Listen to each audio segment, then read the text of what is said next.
آزاد کشمیر میں حالیہ بارشوں اور سیلاب کے باعث 47 سے زائد افراد لقمہ اجل بن گئے ہیں اور سینکڑوں افراد بری طرح سے زخمی ہیں، جبکہ ہزاروں مکانات تباہ ہو چکے ہیں۔ متاثرین کا کہنا ہے کہ حکومت اور متعلقہ ادارے ان کے پاس نہیں پہنچے، جس کی وجہ سے وہ کربناک حالات سے گزر رہے ہیں۔ یعنی یہ میرا جتنا پوشن کے پیچھے اتنا یہ سے آگے تھا، پہلے بھی متاثر رہا، جو میرا جو سامان تھا وہ سب تباہ ہو چکا ہے۔ تو مجھے کوئی توقع ایسی نہیں لگتی ہے کہ یہ ہم ایسا کریں کہ یہاں ظلم اور ناانصافی ہے۔ ہم دریا کے کنارے پہ ادھر سارے مکان بہ گئے سیلاب میں، تو بچے سارے ہمارے دیکھ رہے ہیں آپ ادھر روڈ پر پڑے ہوئے۔ سیلابی ریلا کا آغاز وادی نیلم سے ہوا، جہاں سے ابھی تک زمینی و مواصلاتی رابطہ منقطع ہے۔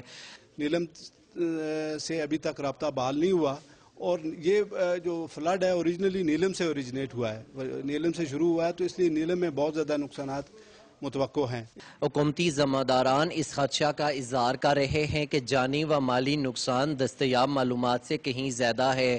حکومت آزاد کشمیر اور متعلقہ اداروں کے پاس اس تباہی سے نمٹنے کے لیے وسائل اور اسباب موجود نہیں۔